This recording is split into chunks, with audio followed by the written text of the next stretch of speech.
Jean, chapitre 12. 6 jours avant la Pâque, Jésus arriva à Béthanie où était Lazare qu'il avait ressuscité. Là, on lui offrit un repas. Marthe servait et Lazare était parmi ceux qui se trouvaient à table avec lui. Marie prit un demi-litre d'un parfum de nard pur très cher, en versa sur les pieds de Jésus et lui essuya les pieds avec ses cheveux. La maison fut remplie de l'odeur du parfum. Un de ses disciples, Judas l'Iscariote, fils de Simon, celui qui allait le trahir, dit: Pourquoi n'a-t-on pas vendu ce parfum 300 pièces d'argent pour les donner aux pauvres? Il disait cela non parce qu'il se souciait des pauvres, mais parce que c'était un voleur, et, comme il tenait la bourse, il prenait ce qu'on y mettait. Jésus dit alors: Laisse-la, elle a gardé ce parfum pour le jour de mon ensevelissement. En effet, vous avez toujours les pauvres avec vous, tandis que moi, vous ne m'aurez pas toujours. Une foule de Juifs apprirent que Jésus était à Béthanie. Ils y vinrent, non seulement à cause de lui, mais aussi pour voir Lazare qu'il avait ressuscité. Les chefs des prêtres décidèrent de faire mourir aussi Lazare parce que beaucoup de Juifs les quittaient et croyaient en Jésus à cause de lui. Le lendemain, une foule nombreuse de personnes venues à la fête apprirent que Jésus se rendait à Jérusalem. Elles prirent des branches de palmier et allèrent à sa rencontre en criant: Hosanna! Béni soit celui qui vient au nom du Seigneur, le roi d'Israël. Jésus trouva un ânon et s'assit dessus, conformément à ce qui est écrit: N'aie pas peur, fille de Sion. Voici ton roi qui vient, assis sur le petit d'une ânesse. Sur le moment, ses disciples ne comprirent pas ce qui se passait, mais, lorsque Jésus fut dans sa gloire, ils se souvinrent que ces choses étaient écrites à son sujet et qu'on les avait faites pour lui. Tous ceux qui étaient avec Jésus quand il avait appelé Lazare à sortir du tombeau et l'avait ressuscité lui rendaient témoignage. C'est aussi la raison pour laquelle la foule vint à sa rencontre, parce qu'elle avait appris qu'il avait fait ce signe miraculeux. Les pharisiens se dirent donc les uns aux autres: Vous voyez que vous ne gagnez rien.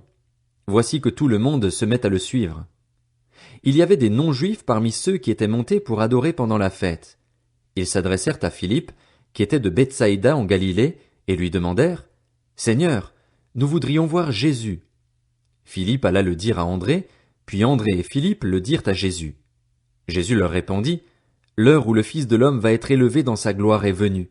En vérité, je vous le dis, si le grain de blé tombé en terre ne meurt pas, il reste seul. Mais s'il meurt, il porte beaucoup de fruits. Celui qui aime sa vie la perdra, et celui qui déteste sa vie dans ce monde la conservera pour la vie éternelle. Si quelqu'un me sert, qu'il me suive, et là où je suis, là aussi sera mon serviteur. Si quelqu'un me sert, le Père l'honorera. Maintenant mon âme est troublée. Et que dirai-je? Père, délivre-moi de cette heure? Mais c'est pour cela que je suis venu jusqu'à cette heure. Père, révèle la gloire de ton nom. Une voix vint alors du ciel: J'ai révélé sa gloire et je la révélerai encore. La foule qui était là, et qui avait entendu, disait que c'était le tonnerre. D'autres disaient: Un ange lui a parlé. Jésus reprit la parole: Ce n'est pas à cause de moi que cette voix s'est fait entendre, c'est à cause de vous. C'est maintenant qu'a lieu le jugement de ce monde. C'est maintenant que le prince de ce monde va être jeté dehors.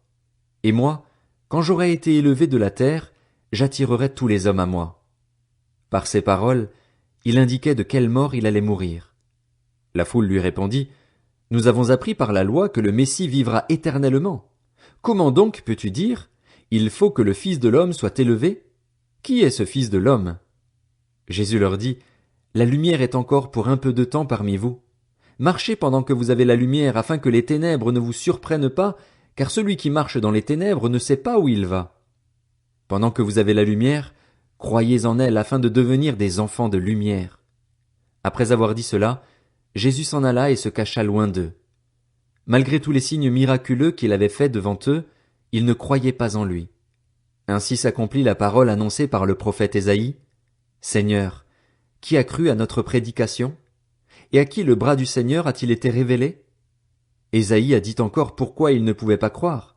Il a aveuglé leurs yeux et il a endurci leur cœur pour qu'ils ne voient pas de leurs yeux, qu'ils ne comprennent pas dans leur cœur, qu'ils ne se convertissent pas et que je ne les guérisse pas. Ésaïe dit cela lorsqu'il vit sa gloire et qu'il parla de lui. Cependant, même parmi les chefs, beaucoup crurent en lui.